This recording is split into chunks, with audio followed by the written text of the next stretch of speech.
Dracula by Bram Stoker. Chapter 26. Dr. Seward's Diary.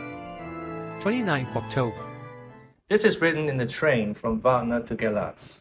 Last night we all assembled a little before the time of sunset. Each of us had done his work as well as he could. So far as thought, and endeavor, and opportunity go, we are prepared for the whole of our journey, and for our work when we get to Galatz. When the usual time came round, Mrs. Harker prepared herself for a hypnotic effort, and after a longer and more serious effort on the part of Van Helsing than has been usually necessary, she sank into the trance. Usually she speaks on a hint, but this time the professor had to ask her questions, and to ask them pretty resolutely before we could learn anything. At last her answer came. I can see nothing. We are still. There are no waves lapping, but only a steady swirl of water softly running against the hawser. I can hear men's voices calling, near and far, and the roll and creak of oars in the rowlocks. A gun is fired somewhere. The echo of it seems far away. There is tramping of feet overhead, and ropes and chains are dragged along. What is this? There is a gleam of light. I can feel the air blowing upon me. Here she stopped. She had risen, as if impulsively, from where she lay on the sofa, and raised both her hands, palms upwards, as if lifting a weight. Van Helsing and I looked at each other with understanding. Quincy raised his eyebrows slightly and looked at her intently, whilst Harker's hand instinctively closed round the hilt of his kukri. There was a long pause. We all knew that the time when she could speak was passing, but we felt that it was useless to say anything. Suddenly she sat up, and, as she opened her eyes, said sweetly, Would none of you like a cup of tea? You must all be so tired. We could only make her happy, and so acquiesced. She bustled off to get tea. When she had gone, Van Helsing said, You see, my friends, he is close to land. He has left his earth chest, but he has yet to get on shore. In the night he may lie hidden somewhere, but if he be not carried on shore, or if the ship do not touch him, he cannot achieve the land. In such case he can, if it be in the night, change his form and can jump or fly on shore, as he did at Whitby. But if the day come before he get on shore, then unless he be carried he cannot escape. And if he be carried, then the customs men may discover what the box contain. Thus, in fine, if he escape not on shore tonight, or before dawn, there will be the whole day lost to him. We may then arrive in time, for if he escape not at night, we shall come on him in daytime, boxed up and at our mercy. For he dare not be his true self, awake and visible, lest he be discovered. There was no more to be said, so we waited in patience until the dawn, at which time we might learn more from Mrs. Harker. Early this morning we listened, with breathless anxiety, for her response in her trance. The hypnotic stage was even longer in coming than before, and when it came, the time remaining until full sunrise was so short that we began to despair. Van Helsing seemed to throw his whole soul into the effort. At last, in obedience to his will, she made reply. All is dark. I hear lapping water, level with me, and some creaking as of wood on wood. She paused, and a red sun shot up. We must wait till tonight. And so it is that we are travelling towards Galatz in an agony of expectation. We are due to arrive between 2 and 3 in the morning, but already at Bucharest we are 3 hours late, so we cannot possibly get in till well after sunup. Thus we shall have 2 more hypnotic messages from Mrs. Harker. Either or both may possibly throw more light on what is happening. Later, sunset has come and gone. Fortunately, it came at a time when there was no distraction, for it had occurred whilst we were at a station. We might not have secured the necessary calm and isolation. Mrs. Harker yielded to the hypnotic influence even less readily than this morning. I am in fear that her power of reading the Count's sensations may die away, just when we want it most. It seems to me that her imagination is beginning to work. While she has been in the trance hitherto, she has confined herself to the simplest of facts. If this goes on, it may ultimately mislead us. If I thought that the Count's power over her would die away equally with her power of knowledge, it would be a happy thought, but I am afraid that it may not be so. When she speaks, her words were enigmatical. Something is going out. I can feel it pass me like a cold wind. I can hear, far off, confused sounds, as of men talking in strange tongues, fierce falling water, and a howling of wolves. She stopped and a shudder ran through her, increasing in intensity for a few seconds, till, at the end, she shook as though in a palsy. She said no more, even in answer to the professor's imperative questioning. When she woke from the trance, she was cold and exhausted and languid, but her mind was all alert. She could not remember anything, but as what she had said. When she was told, she pondered over it deeply for a long time and in silence. 30th October, 7 a.m. We are near Galatz now, and I may not have time to write later. Sunrise this morning was anxiously looked for by us all. Knowing of the increasing difficulty of procuring the hypnotic trance, Van Helsing began his passes earlier than usual. They produced no effect, however, until the regular time, when she yielded with a still greater difficulty, only a minute before the sun rose. The professor lost no time in his questioning. Her answer came with equal quickness. All is dark. I hear water swelling by, level with my ears, and the creaking of wood on wood. Kettle low far off. There is another sound, a queer one, like... She stopped and grew white, and whiter still. Go on, speak, I command you, said Van Helsing in an agonized voice. At the same time there was despair in his eyes, for the risen sun was reddening even Mrs. Harker's pale face. She opened her eyes, and we all started as she said, sweetly and seemingly with the utmost unconcern. Oh, Professor, why ask me to do what you know I can't? I don't remember anything. Then, seeing the look of amazement on our faces, she said, turning from one to the other with a troubled look, What have I said? What have I done? I know nothing. Only that I was lying here, harvesting, and heard you say, Go on, speak, I command you. It seems so funny to hear you order me about, as if I were a bad child. Oh, Madam Mina, he said sadly, it is proof, if proof be needed, of how I love and honor you. When a word for your good, spoken more earnest than ever, can seem so strange because it is to order her whom I am proud to obey. The whistles are sounding. We are nearing Galatz. We are on fire with anxiety and eagerness. Mina Harker's journal, 30th October. Mr. Morris took me to the hotel where our rooms had been ordered by telegraph, he being the one who could best be spared, since he does not speak any foreign language. The forces were distributed much as they had been at Vannes, except that Lord Godalming went to the Vice Council, as his rank might serve as an immediate guarantee of some sort to the official, we being in extreme hurry. Jonathan and the two doctors went to the shipping agent to learn particulars of the arrival of the Tsarina Catherine. Later, Lord Godalming has returned, the consul is away, and the vice-consul sick, so the routine work has been attended to by a clerk. He was very obliging and offered to do anything in his power. Jonathan Harker's journal, 30th October. At 9 o'clock, Dr. Van Helsing, Dr. Seward and I called on Messrs. Mackenzie and Steinkopf, the agents of the London firm of Harker. They had received a wire from London in answer to Lord Godalming's telegraph request, asking us to show them any civility in their power. They were more than kind and courteous, and took us at once on board the Tsarina Catherine, which lay at anchor out in the river harbour.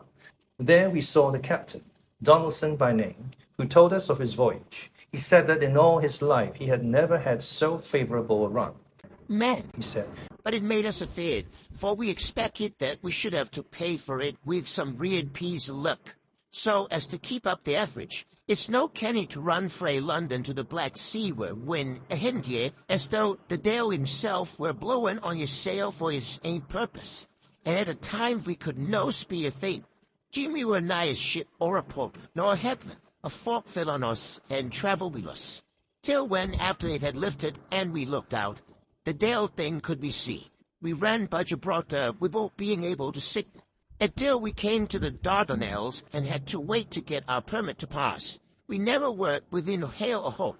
At first I inclined to slack off sail and beat about till the fog was lifted, but whilst I thought that if Dale was minded to get us into the Black Sea quick, he was like to do it whether we would or no. If we had a quick voyage, it would be no to our discredit with the owners, or no hurt to our traffic. And the old mome, who had served his ain purpose, would be decently grateful to us for no hindering him. This mixture of simplicity and cunning, of superstition and commercial reasoning, aroused Van Helsing, who said, "Mine friend, that devil is more clever than he is thought by some, and he know when he meet his match. The skipper was not displeased with the compliment and went on.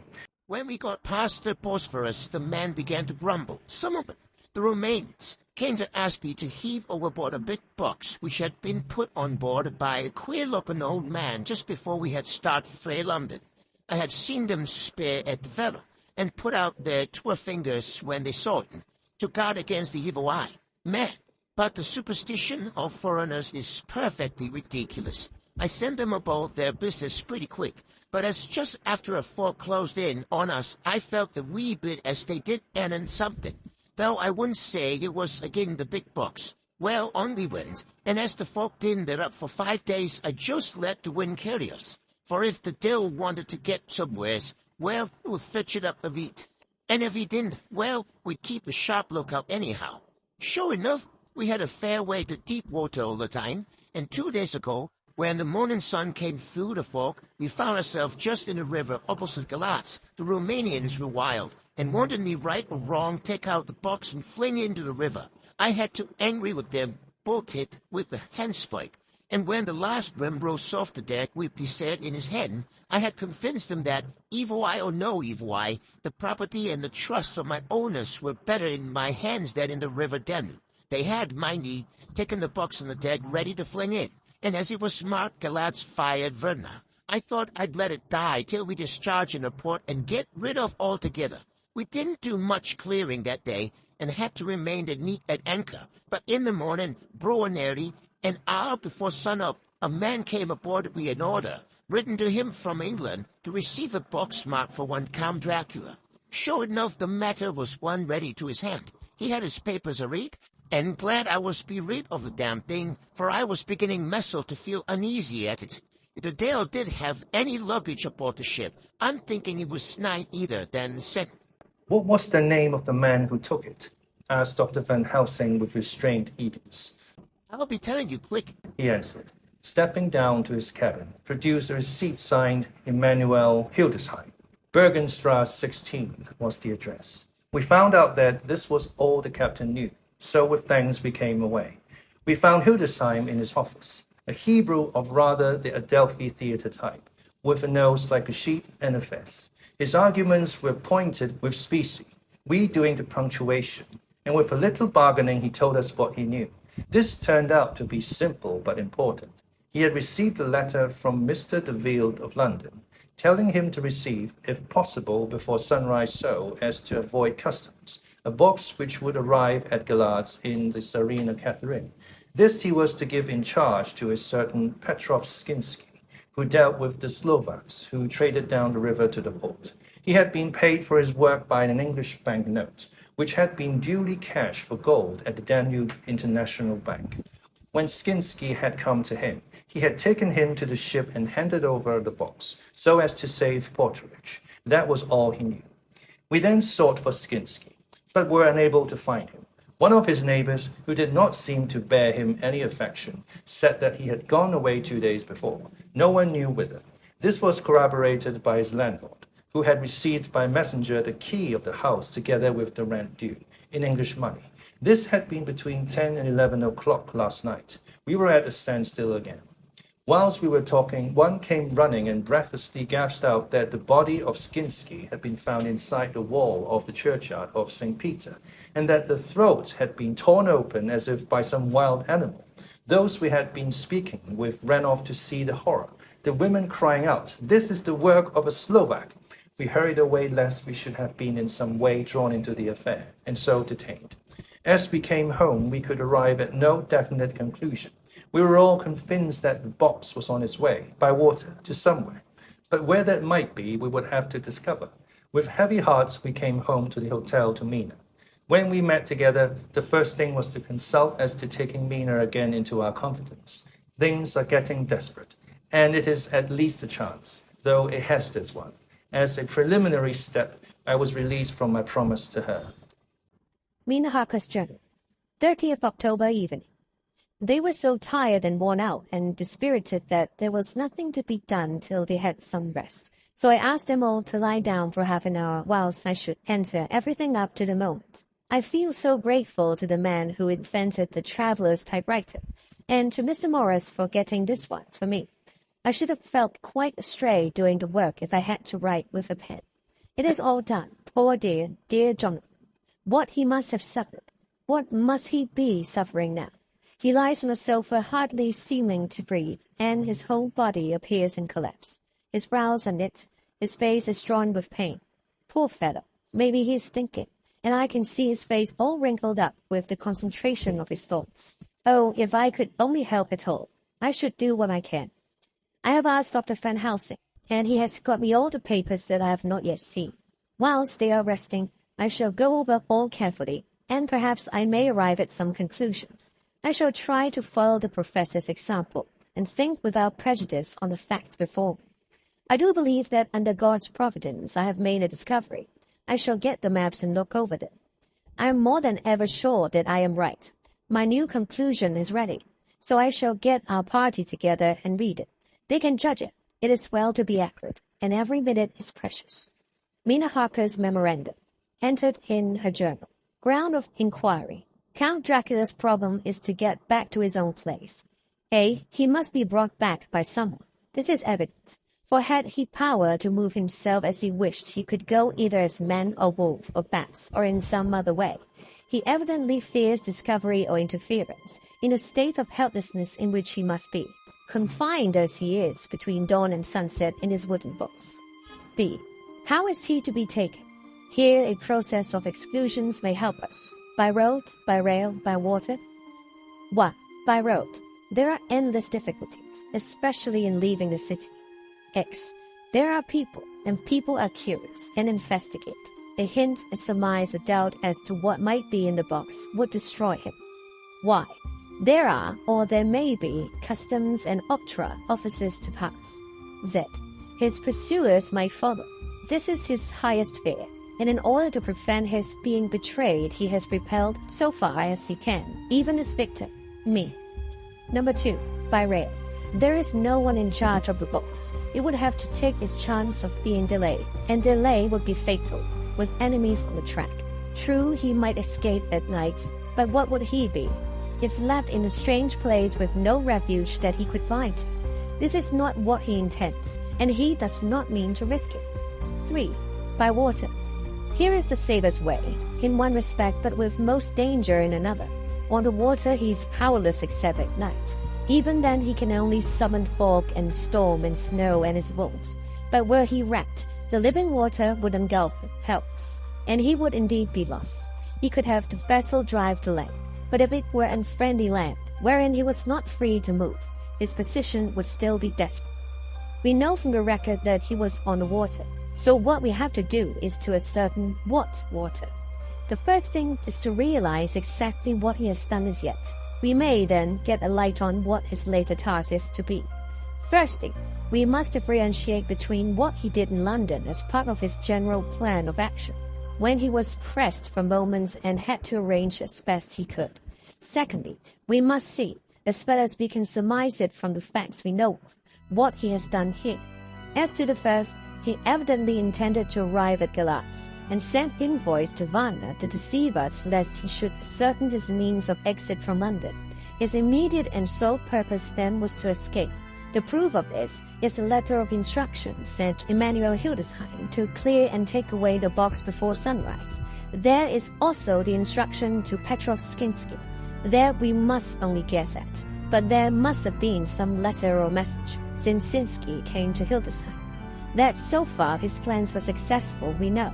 The Tsarina Catherine made a phenomenally quick journey, so much so that Captain Donaldson's suspicion were aroused, but his superstition, united with his canniness, played the Count's game for him, and he ran with his favoring winds through fogs and all till he brought up blindfold at Galatz. That the Count's arrangements were well made has been proved. Hildesheim cleared the box, took it off, and gave it to Skinsky. Skinsky took it, and here we lost the trail. We only know that the box is somewhere on the water, moving along. The customs and the octroi, if there be any, have been avoided. Now we come to what the Count must have done after his arrival on land at Galatz.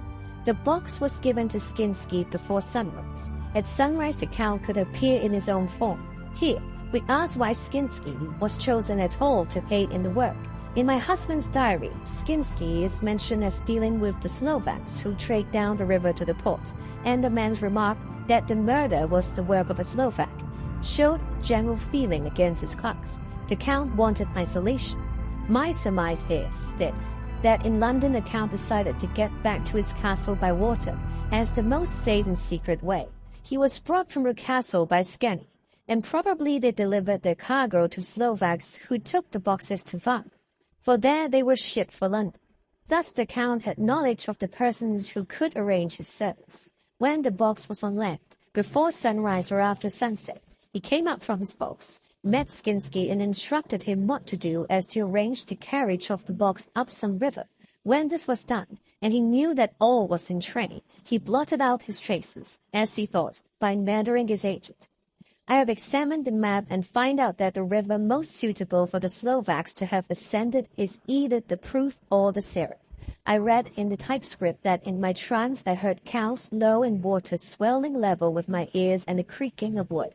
The Count in his box then was on a river in an open boat, propelled probably either by oars or poles, for the banks are near and it is working against stream. There would be no such sound if floating downstream.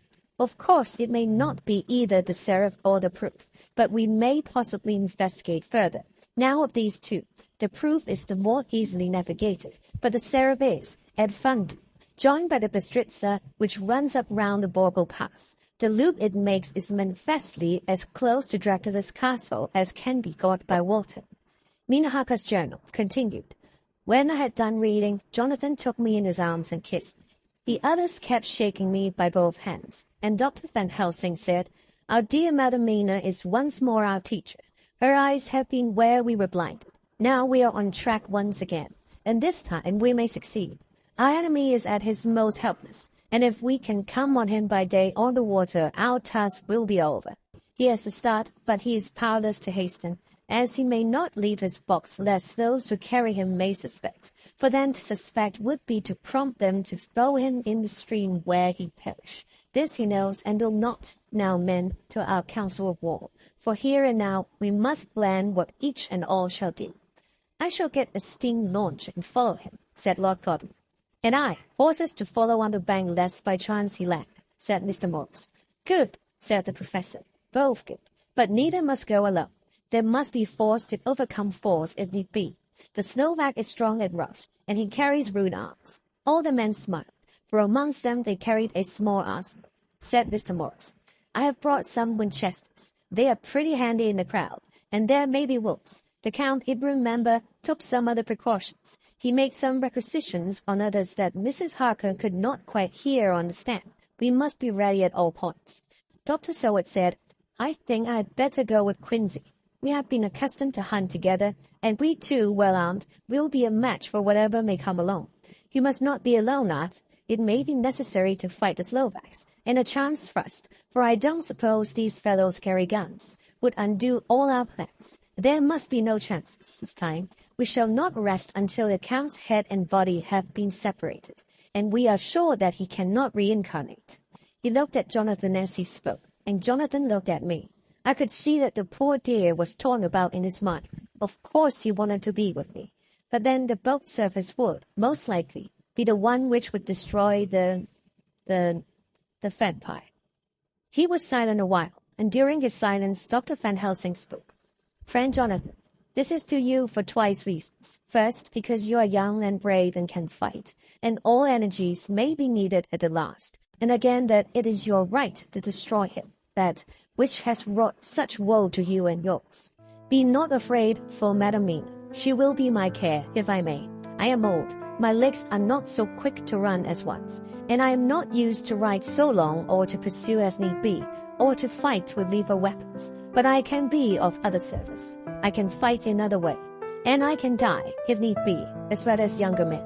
Now let me say that what I would is this. While you, my Lord Godalming and friend Jonathan, go in your so swift little steamboat up the river, and whilst John and Quincy guard the bank where perchance he might be landed, I will take Madam Mina right into the heart of the enemy's country. Whilst the old fox is tied in his box, floating on the running stream whence he cannot escape to land, where he dares not raise the lid of his coffin box lest his Slovak carrier should in fear leave him to perish. We shall go in the track where Jonathan went, from Bistritz over the Borgo, and find our way to the castle of Dracula. Here, Madame Mina's hypnotic power will surely help, and we shall find our way, all dark and unknown otherwise. After the first sunrise, when we are near that fateful place, there is much to be done, and other places to be made sanctified, so that nest of vipers are obliterated. Here Jonathan interrupted him hotly. Do you mean to say, Professor Van Helsing, that you would bring Mina, in her sad case and tainted as she is with that devil's illness, right into the jaws of his death trap? Not for the world, not for heaven or hell. He became almost speechless for a minute, and then went on. Do you know what the place is? Have you seen that awful den of hellish infamy, with the very moonlight alive with grisly shapes, and every speck of dust that whirls in the wind a devouring monster in embryo? Have you felt the vampire's lips upon your throat? Here he turned to me, and as his eyes lit on my forehead, he threw up his arms with a cry. Oh my God, what have we done to have this terror upon us? And he sank down on the sofa in a collapse of misery. The professor's voice, as he spoke in clear, sweet tones, which seemed to vibrate in the air, calmed us all. Oh, my friend, it is because I would save Madame Mina from the awful place that I would go. God forbid that I should take her into that place. There is work, wild work, to be done there, that her eyes may not see. We men here, all save Jonathan, have seen with their own eyes what is to be done before that place can be purified. Remember that we are in terrible straits. If the Count escape us this time, and he is strong and subtle and cunning, he may choose to steep him for a century, and then in time our dear, he took my hand, would come to him and keep him company, and would be as those others that you, Jonathan, saw. You have told us of their gloating lips. You heard their ribald laugh as they clutched the moving bag that the Count threw to them. You shudder, and well may it be. Forgive me that I make you so much pain, but it is necessary. My friend, is it not a dire need for the which I am giving, possibly my life? If it were that anyone went into that place to stay, it is I who would have to go to keep them company. Do as you will, said Jonathan, with a sob that shook him moreover. We are in the hands of God. Later, oh, it did me good to see the way that these brave men worked. How can women help loving men when they are so earnest and so true and so brave? And, too, it made me think of the wonderful power of money. What can it not do when it is properly applied? And what might it do when basely used? I felt so thankful that Lord Godalming is rich, and that both he and Mr. Morris, who also has plenty of money, are willing to spend it so freely.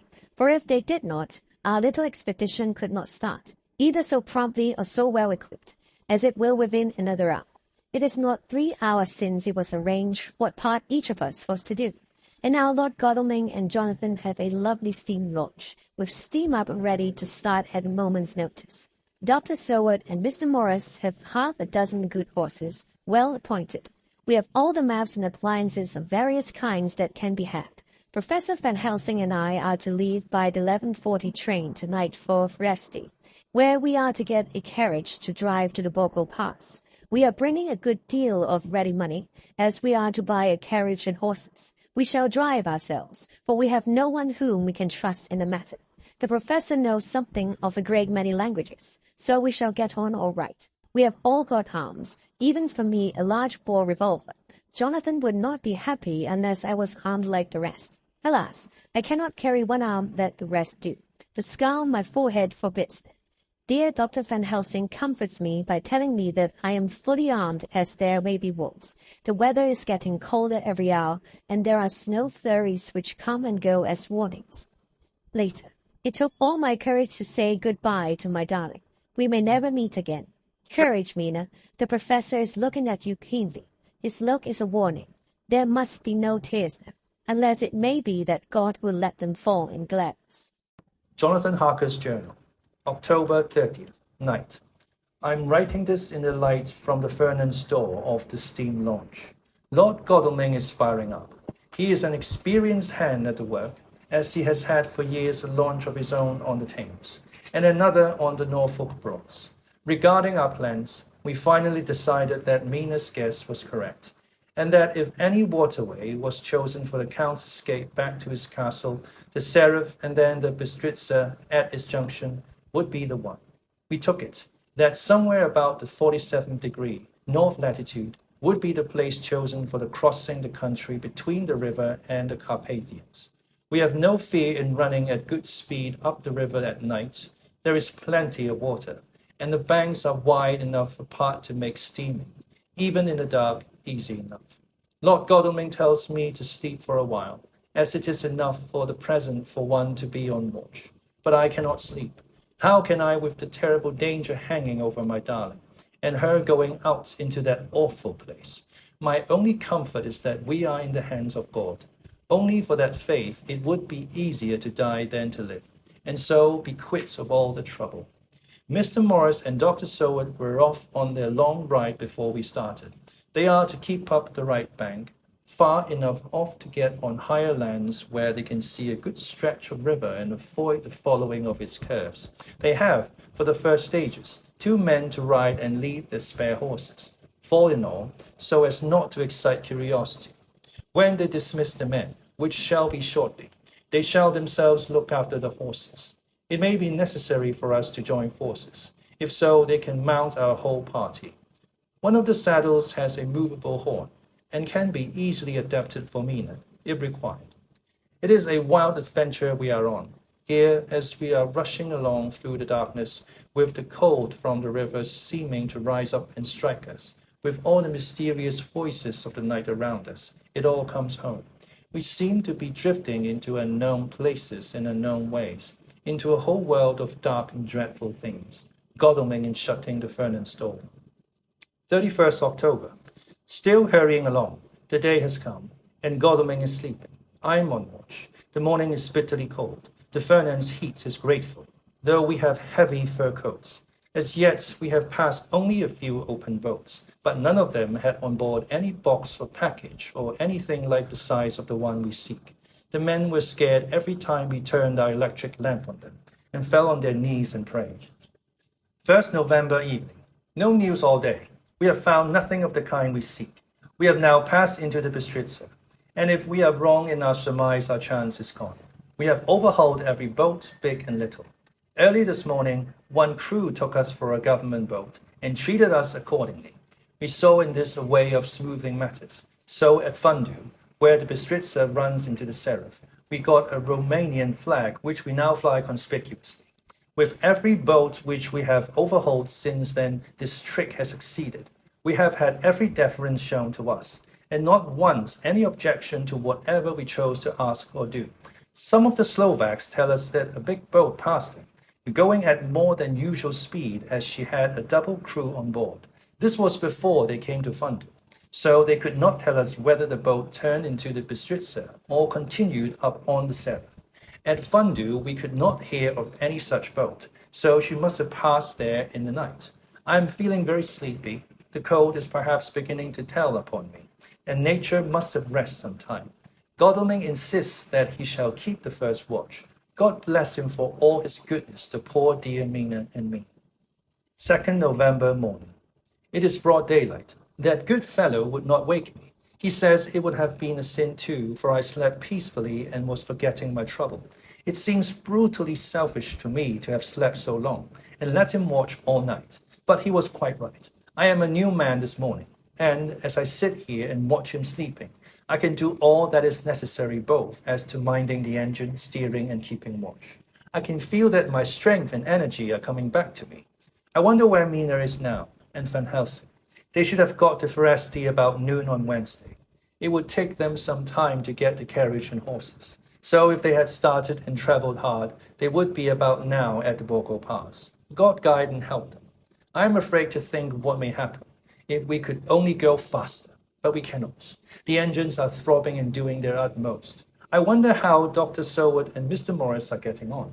There seem to be endless streams running down the mountains into this river, but as none of them are very large, at present, at all events, though they are terrible doubtless in winter, and when the snow melts, the horsemen may not have met much obstruction. I hope that before we get to Strasbourg, we may see them, For if by that time we have not overtaken the Count, it may be necessary to take counsel together what to do next. Dr. Seward's Diary, 2nd November. 3 days on the road. No news, and no time to write it if there had been, for every moment is precious. We have had only the rest needful for the horses, but we are both bearing it wonderfully.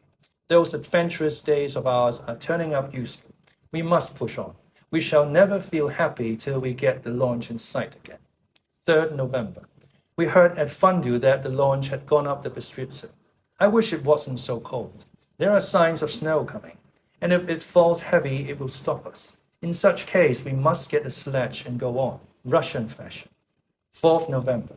Today we heard of the launch having been detained by an accident when trying to force a way up the rapids. The Slovak boats get up all right, by aid of a rope and steering with knowledge. Some went up only a few hours before. Godalming is an amateur fitter himself, and evidently it was he who put the launch in trim again. Finally, they got up the rapids all right, with local help, and are off on the chase afresh. I fear that the boat is not any better for the accident. The peasantry tell us that after she got upon smooth water again, she kept stopping every now and again so long as she was in sight. We must push on harder than ever. Our help may be wanted soon. Mina Harker's Journal. 31st October. Arrived at Fez N at noon. The professor tells me that this morning at dawn he could hardly hypnotize me at all, and that all I could say was dark and quiet. He is off now buying a carriage and horses. He says that he will later on try to buy additional horses, so that we may be able to change them on the way. We have something more than 70 miles before us. The country is lovely and most interesting. If only we were under different conditions, how delightful it would be to see it all. If Jonathan and I were driving through it alone, what a pleasure it would be to stop and see people and learn something of their life, and to fill our minds and memories with all the color and picturesqueness of the whole wild, beautiful country and the quaint people. But, alas. Later, Dr. Van Helsing has returned. He has got the carriage and horses. We are to have some dinner and to start in an hour. The landlady is putting us up a huge basket of provisions. It seems enough for a company of soldiers. The professor encourages her and whispers to me that it may be a week before we can get any good food again. He has been shopping too, and has sent home such a wonderful lot of fur coats and wraps, and all sorts of warm things. There will not be any chance of our being cold. We shall soon be off. I'm afraid to think what may happen to us. We are truly in the hands of God. He alone knows what may be, and I pray him, with all the strength of my sad and humble soul, that he will watch over my beloved husband, that whatever may happen, Jonathan may know that I loved him and honored him more than I can say, and that my latest and truest thoughts will be always for him.